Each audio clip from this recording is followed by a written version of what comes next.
Chapter 7 force and energy. Class 5 science. Class 5 science का chapter 7 force and energy. तो हम इसके एक्सरसाइज को आज डिस्कस करने वाले हैं।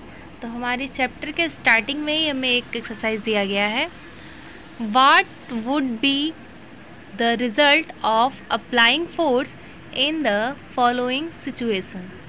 जो सिचुएशंस नीचे दिए गए हैं, अगर उनमें आप फोर्स को अप्लाई करते हैं तो उसका क्या रिजल्ट होगा। हमारा फर्स्ट सिचुएशन है when you try to push a ball. When you try to push a wall. अगर आप एक दीवार को धक्का देने की कोशिश करेंगे, अगर आप इस सिचुएशन में फोर्स को अप्लाई करते हैं, लगाते हैं, तो आपको क्या रिजल्ट देखने को मिलेगा।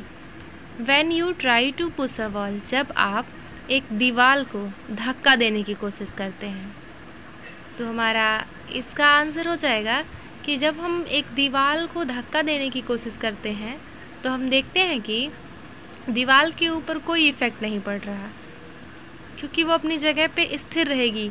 आप उसे दिन भर धक्का देते रहिए, वो कहीं नहीं जाएगी। तो जब हम किसी वॉल को पुश करने के लिए ट्राई करते हैं तो उसमें कोई मूवमेंट नहीं होता, इसीलिए हमारा इसका आंसर हो जाएगा no movement. Next, when you push the knob of a door.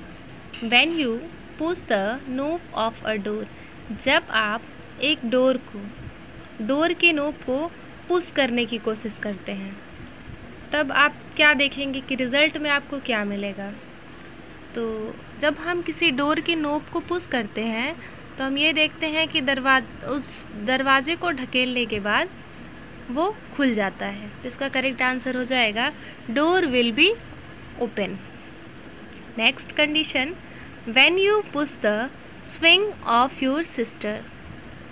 When you push the swing for your sister, जब आप अपनी बहन के झूले को पुश करते हैं, ढकेलते हैं, तो जब हम किसी भी झूले को पुश करेंगे तो सबसे पहले तो वो रुका हुआ होगा, हमारे ढकेलने के बाद वो मूविंग फेज में आ जाएगा।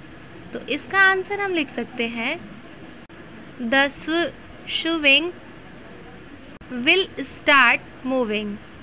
झूला मूव करना स्टार्ट कर देगा।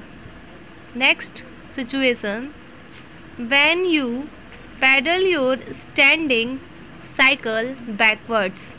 When you pedal your standing cycles backwards, जब आप अपने साइकिल के पैडल को पीछे की तरफ चलाते हैं, तो इस सिचुएशन में हमें देखने को मिलेगा the bicycle will move backward. Cycle पीछे की तरफ मूव करना स्टार्ट कर देगी। When you flatten a ball of duff with a rolling pin, जब आप आटे की एक छोटी सी बॉल को उसके ऊपर फोर्स लगाते हैं, तब आपको देखने के लिए क्या मिलेगा। आटे का एक छोटा सा बॉल है, उसके ऊपर आप बेलन से फोर्स लगा रहे हैं, तो आपको क्या देखने को मिलेगा कि जो छोटा सा आटे का बॉल है वो बड़ा हो जाता है।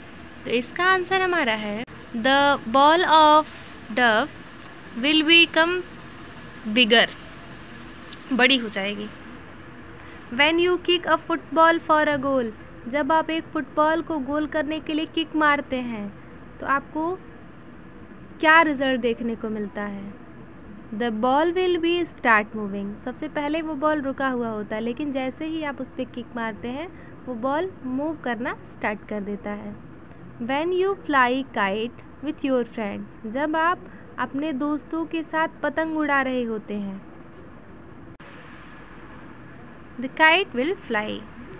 Next, it can change the shape और size of an object. Question है हमारा, आंसर इन वन वर्ड और फ्रेज। हमें इस क्वेश्चन के आंसर वन वर्ड्स में देने हैं। It can change the shape और साइज ऑफ एन ऑब्जेक्ट, तो इसका आंसर हमारा हो जाएगा force. It slow down the moving body and finally stop it. It slows down the moving body, and finally stops it. The correct answer is friction. The ability to do work. The ability to do work. And the correct answer is energy. Next, it is an internal energy of an object. It is an internal energy of an object. And the correct answer is heat energy. Next, scratch your brain. Scratch your brain. It is difficult to walk on a wet floor. Why? It is difficult to walk on a wet floor. Why? हमें गीले फर्श पर चलने में कठिनाई महसूस होती है, क्यों? Hint: think a type of force that makes it possible for us to walk. Then our answer is because. ऐसा इसलिए होता है क्योंकि there is a less friction between your feet and the floor. आपके पैरों के और फ्लोर के बीच में बहुत कम फ्रिक्शन होता है then on a dry floor की तुलना में. So this is the correct answer of this question. Next, write the different kind of work and the energy required to perform them in the table given below. So this table is already filled. You can note and fill your book next topic के साथ और next chapter के साथ next video में. Thank you for watching this video.